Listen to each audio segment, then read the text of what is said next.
Have a winning record as a quarterback in the NFL. That would qualify us. Not one of them. The combined record of Josh McCown, Bryce Petty, and Christian Hackenberg, who we should point out has so far abstained in his NFL career, is 19-45. And while I'm not a firm believer in wins being a quarterback stat, this is by any means less than ideal. And Michael Vick knows that. On the Jets QBs, Vick said, "Man, good luck. I don't even know who the quarterback is going to be. Good luck. I know there are three of them." He knew a little bit more when he joined SportsCenter this afternoon.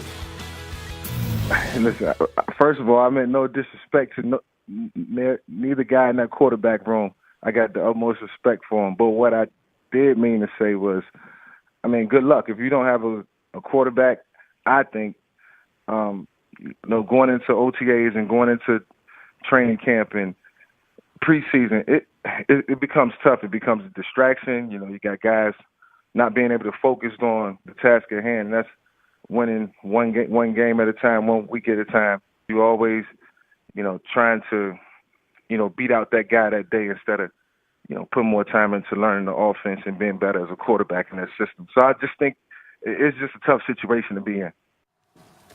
Well, let's point one thing out. When anybody starts by saying no disrespect, right. What follows is disrespect. Absolutely. That's coming. Mike, it's okay. I think most people would say that quarterback situation is not good. I think we all can agree on that. So how do they handle it going forward? Let's start with the unknown. Last year's second-round pick, Christian Hackenberg. They got to find out what he is, right? Yes. That's the first thing they got to do. Well, I think that's the huge reason you don't have a quarterback or you don't go get a quarterback in this draft. You have some guys you've invested in on the roster that you need to see what they can do. And, if you think back to when this guy came into college, he was supposed to be like the next coming of John Elway. So the talent is there. Can you bring it out of him? I agree. I think Christian Hackenberg has to be the guy. I mean, he has to be the guy that you got to get prepared and ready to be. Maybe just prepare him to be a starter. I mean, do you know how can you prepare him to give him a shot? Give him a shot like Give him a preseason. Give him a exactly. chance. And I think we already know what Josh McCown is. We sort of know that story. They've written this book for he's 37 years old. We've seen this. Petty is not the guy. Evidently, they've given him his shots. He's not the guy. Hackenberg is the guy that's left. Why not push him out there? This team is not going to win a division. They're not going to the playoffs. Darren makes bold prediction. Jets will not win division. Put him out there. Let's see what he has. Well, and when I talked to Vic, that's exactly what he said. He said, you got a guy that you picked in the fourth round and the second round. You got to see what the young talent is. He said, look, I love Josh McCown. Everybody loves Josh McCown, but he's your leader. He's your rallier, but I don't know that he's a guy that you necessarily follow this season. But one quick point I think that's good for the Jets team is that they got Jeremy Bates in there to be the quarterback's coach this year. And this is the guy who at least helped Jay Cutler be a Pro Bowler for the only time in his career in 2008. So he'll be the quarterback with a fresh start. So they're all getting a fresh start. Yes. Jeremy Bates is going to be the guy who's going to assess these guys. Can we really close the book on Petty after just 4 starts? No. He's 1-3. Here's the other thing, though. Starts. When you think about it, right, so you think of a second-round pick as a high draft pick. A fourth-round pick is not a terrible pick.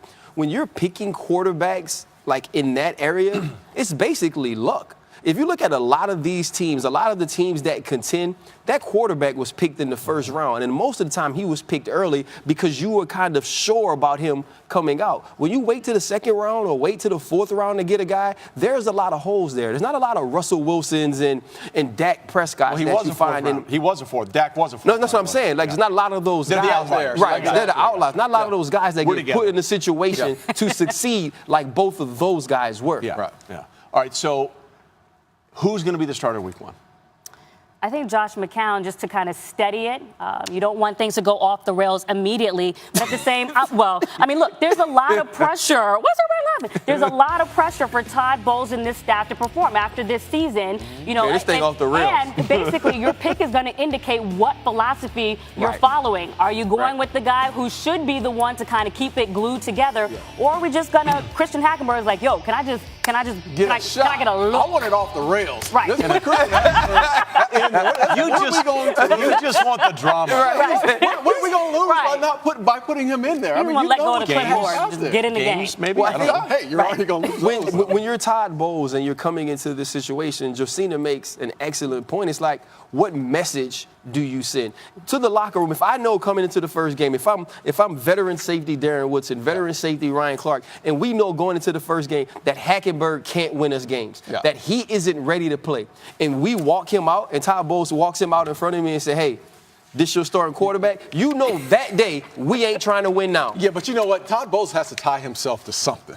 I mean, listen, this could be. He better tie himself to them safeties they just drafted. Right? First round, second round, two safeties. This is pretty much a one-year deal for Todd Bowles. If you're really looking at this from outside in, you're looking at a guy in Todd Bowles as a head coach who's, they don't win this season. I could easily see the them. The owner firing. said he at least just wants to see progress. So hopefully you're seeing that from game one. So see, that's what Todd Bowles was doing last year. Setting it up. Setting it up. I'm gonna set it up where I can only go up. That progress can be made.